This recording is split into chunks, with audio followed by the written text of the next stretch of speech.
Anibersaryo sa among kasal ni lolo nimo. Ikawalo nga anibersaryo. Kada tuig man mi mag-celebrate ba sa among kasal? Tingali dili na mi makaabot sa among silver anniversary. Kay mga tiguang na gud mi. Ayaw pagsultig imo ni anak, Lola. May daghan pang tuig moabot sa inyong kinabuhi ni Lolo. Hinaot pa unta. Dili ko buot nga kuhaon sa Dios ang hinuman kong kinabuhi. Unya na kun mapundo ko na pagbalik ang tibuok natong pamilya. Kumusta man tuod ang inyong pag-apila sa kaso ni Dong Leo, Lola? May kahayag na apo. Nasuta nga way fingerprints ni Leo nga nakuha sa armas nga kunuhay gigamit niya sa pagmang-hold up. Kung maluoy lang ang Ginoo nga makadaog si Dong Leo sa kaso o makapauli na siya, mauna ng panahon na, Lola, nga malimpyo na ang akong pagkatao. O mauna sa nang higayon na nga manaog na ko sa pamilya sa mga Mercader. Ayaw pagdali-dali apo. Unya na, kung matuman na ni Bart ang iyang pagpanimaos kang Carmi Mercader nga mapakamang niya kini sa yuta sama sa ud. Murag dili madali-dali pagpukan si Carmi Mercader, Lola. May daghan man day kaayo siyang mga negosyo. May factory sa sabon, may mga korporasyon, may mga share of stocks sa nagkalain-laing bangko din sa syudad. Ug sigon sa akong obserbasyon, ang hinayran niya sa negosyo mao ang KTV and Musical Lounge. Basta nga salig lang yun ni lolo ni mo Bart. Iha, maanha lagi nimo ang tanang katigayonan ni Carmi Mercader. Naplansa na ang tanan. Gani, nasuod na pag-ayon ni Carmi Mercader ang mga private eye ni lolo nimo nga si Norbert ug si Ben. Ug usa niya ning mga adlaw, makighimamat na si lolo nimo kang Carmi Mercader alang sa katumanan sa plano. Magpaabot ko sa mahimong resulta, Lola. Nya, Lola, ako sa ano yan? Okay?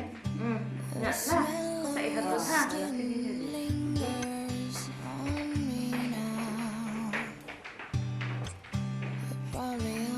Flight back to your hometown.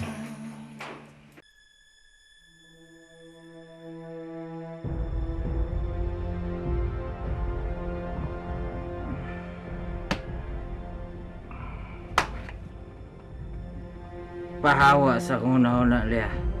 Pahawa! Anong naamang ka nagsamok-samok sa kung una-una? Ha?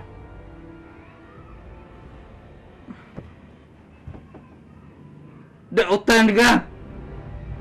Dautan ka! Dili ka angay sa kong gugma. Pero...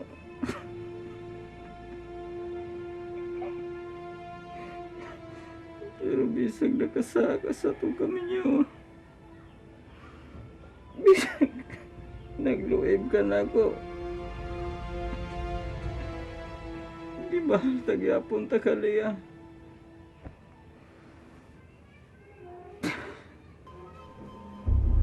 Pero I hate you, Lea. Di ka matagbog usa lang kalaki. Pero anong bisa nakasaga sa itong kaminyo? Bisa nagdautan ka.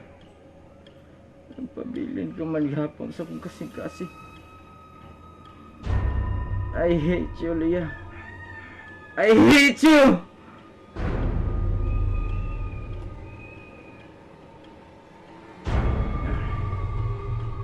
Pahawa sa kong panumduman, ha? Pahawa!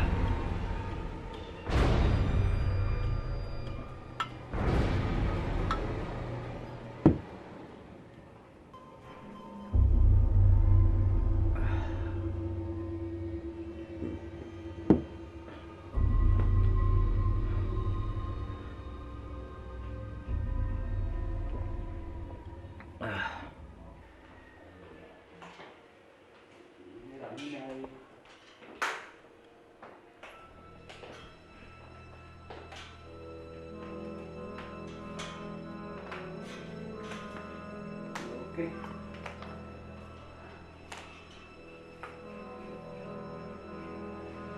Kami ko na tagamingaw, nawala din ni atong mga apo. Mao. Sagdi lang.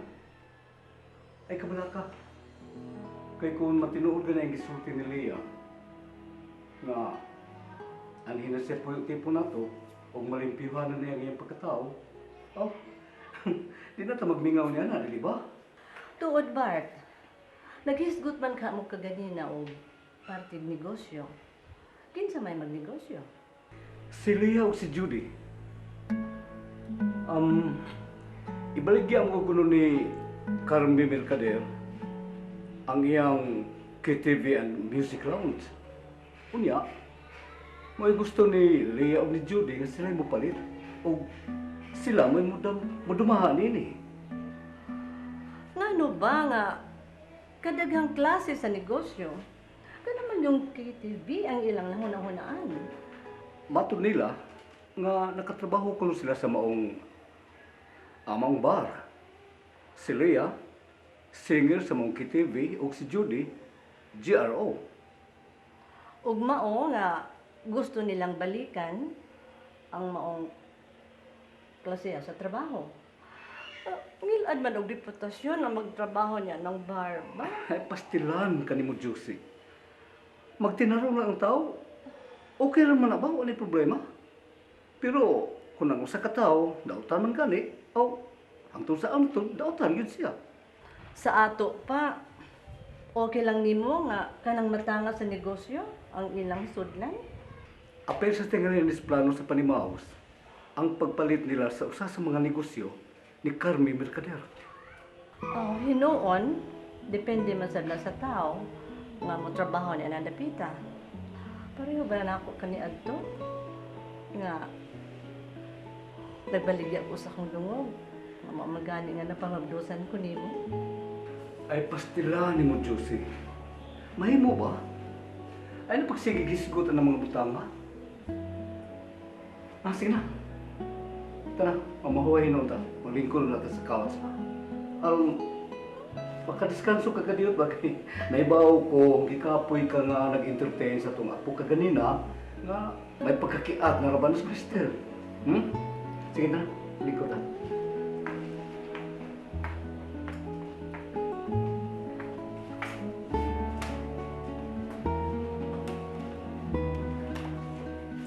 Hindi, sandig ang kapahuay. Na, ay ko pag isang sandig. Sandig na. Tarog sandig. Ang anak. Now, balik sa itong kabataan ba? Sige na piyong ay mga mata. Pero ka, makapahuay ka diyo ba? Sige. Okay. Ngayon din ako magsama. Ano karon ka na? Birthday bang dun sa bata? Wa ko ilabot ng birthday sa imong anak. Katabang mo din eh. Dili mo angay magpagusto sa inyong buhaton. Lihok mo din eh. Kay wa ko pamunita ang kwarta nga akong gipalamoy ninyo. Kami, ang buko. Di pa dungga ang bata sa imong sinultihan. Dili ko gustong hantod siya. Makabaton og kasilang diha mo. Muna, ayaw paghinubog lamin. Nasaktan ko kung magtanaw ninyo. Klarong tubag ang akong gikinahanglan. Nakikita na sab ka sa imong mga laki, sa imong mga kabit.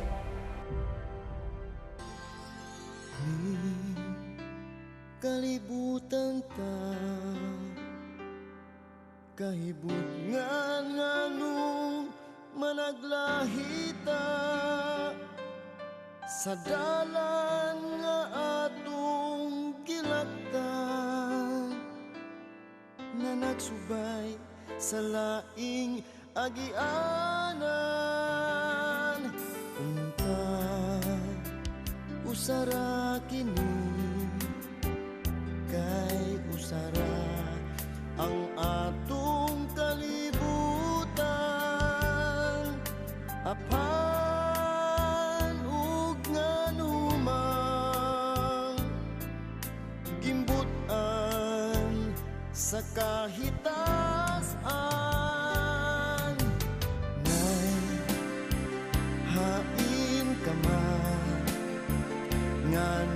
tahanan.